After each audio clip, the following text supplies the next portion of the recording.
Ciao a tutti, ciao ragazzi. Aujourd'hui, dans Nuovo Respiro, c'è un'aria di vacanza, il y a un air de vacances. En Italie, il y a beaucoup de camping-cars, il y a beaucoup de structures pour accueillir les voyageurs. Mais on peut facilement se retrouver en difficulté si par exemple on a pris une route beaucoup trop étroite, si on galère un petit peu pour trouver une aire de stationnement pour camping-car. Donc je me suis dit, ma coco, il est temps de faire une petite vidéo là-dessus et de proposer mes 5 conseils si vous voyagez en camping-car en Italie. Allez, c'est parti, c'est tout de suite. L'Italie, c'est vraiment le pays du camping-car et pour vous donner une idée, de 2020 à 2021, les immatriculations sont passées de 7,68% à 11,92%. Et à Parma, chaque année, il y a le Salone del Camper, le salon du camping-car, qui accueille plus de 300 exposants. On trouve donc sur les routes italiennes beaucoup de campers, beaucoup de camping-cars et j'ai pensé qu'il était peut-être utile de vous faciliter la vie si vous décidez de partir en vacances en camping-car ou si vous décidez d'en louer un sur place. Consiglio numero 1, profitez des avantages de la basse saison. Et le premier conseil, c'est bien évidemment d'éviter les mois d'été qui sont surpeuplés et chauds. L'automne et le printemps en Italie sont des saisons très agréables où il fait encore très beau. D'ailleurs, à Rome en octobre, il y a ce qu'on appelle l'Ottobrata, qui est comme une sorte d'été indien. Printemps et automne sont vraiment des saisons idéales pour profiter des parcs nationaux, pour faire par exemple du kayak, du rafting, parce que l'été, les lacs et les fleuves sont pieni zeppi, bondés. Il sera aussi plus agréable de visiter des villes d'art comme Roma, Venezia, Firenze, car il y a des touristes toute l'année, un peu moins en basse saison, donc il y aura moins d'attente pour visiter les monuments et les conditions seront vraiment meilleures. Vous pourrez même vous permettre d'acheter les billets au dernier moment. Bon, perso, je vous déconseille, je pense qu'il faut vraiment toujours anticiper et réserver ce genre de choses parce qu'on perd quand même beaucoup de temps et quand on est en vacances, on n'a pas envie. Les campings eux aussi sont moins réservés, donc il est plus facile de trouver de la place dans les plus beaux, les mieux placés et de sélectionner son emplacement. Évidemment, il y a moins de monde sur les routes, donc profitez de la basse saison. C'est tout bénef. Consiglio numero 2. Planifiez un itinéraire réaliste qui correspond à vos envies. Je vous propose 3 possibilités. La première possibilité, c'est de choisir une région et de définir un itinéraire. Les régions les plus visitées en camping-car en Italie sont la Toscane, la Côte Amalfitaine, les Dolomites et les lacs de Lombardie. La Toscane est un véritable paradis pour les camping-caristes car il y a un nombre incalculable d'aires aménagées qui parfois sont gratuites. Mais pensez aux régions moins connues des touristes qui sont tout aussi magnifiques, par exemple l'Ombrie, ou par exemple les Marques, les Marches. Choisissez un thème que vous aimez particulièrement, qui vous fait vibrer, qui vous fait kiffer et organisez votre road trip autour de ce thème. Par exemple, les sites archéologiques, les plus beaux villages d'Italie, les sites classés par l'UNESCO, les plus beaux sites naturels, l'Italie de la Renaissance, les villas palladiennes, que sais-je, le choix est immense.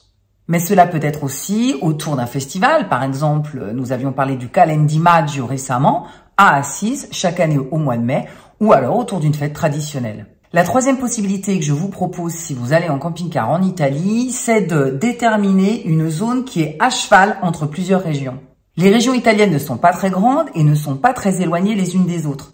Par exemple, il est tout à fait possible d'organiser un itinéraire autour de Ravenne. Vous allez cibler les principaux lieux d'intérêt. Vous allez ensuite vous déplacer du côté de Vicenza, avec la basilique et avec le Teatro Olimpico. Dans toute la région, vous avez aussi les villas palladiennes.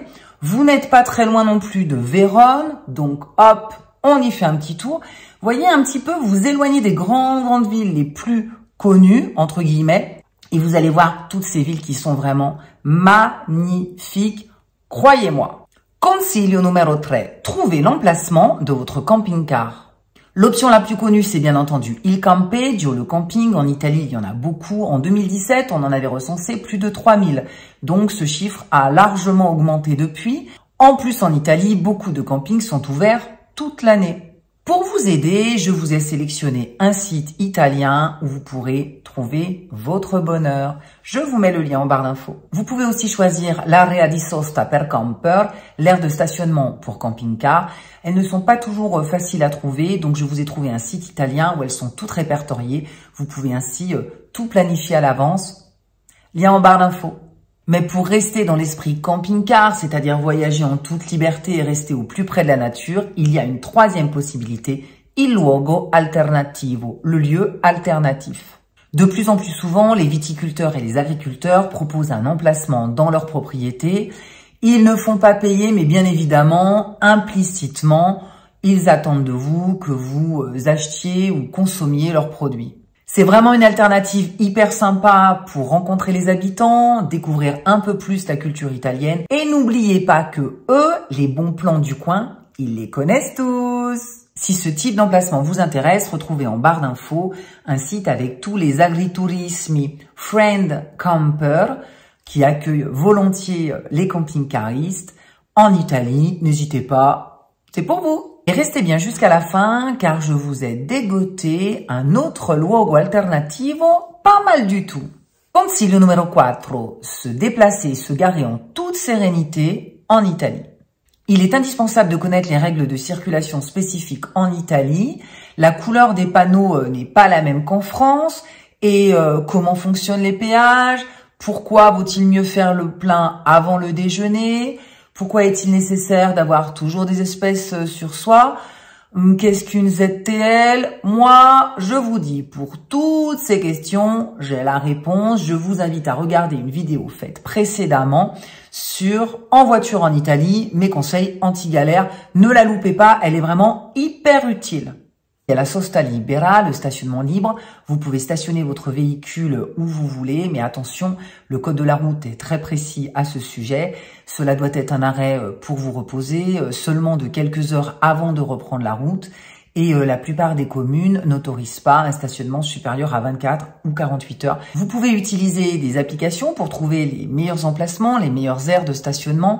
Mais selon moi, la meilleure application, c'est celle qui va vous donner tous les petits trucs en plus. Par exemple, où sont les plus beaux panoramas, quels sont les lieux à visiter, quels sont les horaires de visite, qui va vraiment inclure tous les aspects culturels.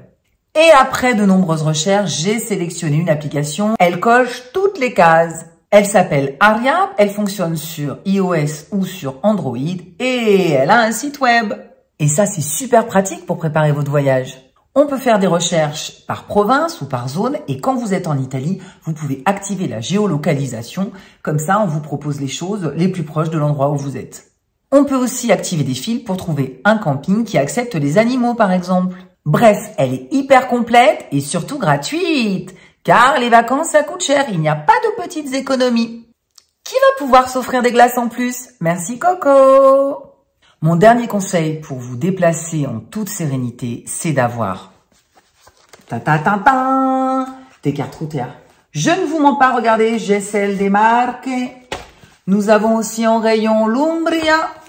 Nous avons la Sicilia, indispensable Sicilia. Nous avons le Lazio. Et nous avons la Puglia.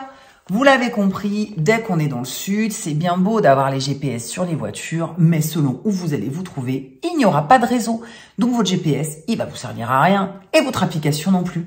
Le mieux, c'est d'avoir la bonne vieille carte routière, parce qu'au moins celle-ci, elle vous aidera et elle vous sauvera, surtout si vous ne parlez pas italien. Mais regardez les marques comme c'est beau.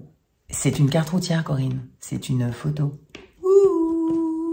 Consiglio numéro 5, connaître quelques mots d'italien spécifiques au camping-car. Oui, je vous ai préparé un petit lexique rien que pour vous. Bon, j'ai sélectionné quelques mots de vocabulaire, je veux pas vous abreuver de mots qui vous serviront pas, mais avoir une petite fiche dans votre voiture avec les mots les plus importants si vraiment vous avez besoin de communiquer, c'est pas mal. Si vous voulez du vocabulaire supplémentaire, vous me le demandez en commentaire, c'est avec plaisir que je vous répondrai. En italien, on dit traduttore, traditore. Traducteur, traître. Et d'ailleurs, regardez les sites de traduction automatique. Je dis pas plus. Premier mot, il camper, évidemment. Il camper, le camping-car. Il camper. Parcheggiare, se garer. Attention, c'est un verbe qui est pronominal en français, mais pas en italien. On ne dit pas parcheggiarsi, on dit parcheggiare, parcheggiare il camper, parcheggiare la macchina. Parcheggiare. Et du coup, on a il parcheggio, le parking. Il parcheggio. L'area di sosta, l'aire de stationnement. L'area di sosta. La patente, le permis de conduire. La patente. I documenti, les documents, les papiers du véhicule ou d'identité. I documenti. La multa, la multa c'est l'amende. Il codice della strada, le code de la route. Il codice della strada. Bien évidemment, vous retrouvez tous ces mots de vocabulaire et leur traduction en barre d'infos. Il ne vous restera plus qu'à faire un petit copier-coller, à l'imprimer et à le mettre dans les papiers du véhicule. Ou alors, vous le prenez en photo. Et maintenant, ma Coco Touch du jour. Une Coco Touch qui, je l'espère, vous donnera de bonnes idées. En Italie, passer la nuit en camping-car sur le parking d'un restaurant devient de plus en plus populaire. Évidemment, il y a une petite contrepartie, c'est de consommer dans le restaurant un repas. Ça me semble évident, ça me semble logique, hein, et c'est une bonne occasion d'allier l'utile à l'agréable. Alors, pensez-y. Et vous, avez-vous des conseils à me donner pour voyager en camping-car en Italie pour que cette vidéo soit la plus complète possible, car je n'ai certainement pas pensé à tout. N'oubliez pas de vous abonner à la chaîne et d'activer la cloche pour être au courant dès qu'une vidéo est en ligne. Je vous invite aussi à partager cette vidéo avec vos amis, car les bons plans, c'est fait pour être partagé. Moi, en attendant, je vous remercie d'avoir regardé cette vidéo. Je vous fais des gros bisous et je vous dis à vendredi pour un nouveau respiro. Ciao, ciao!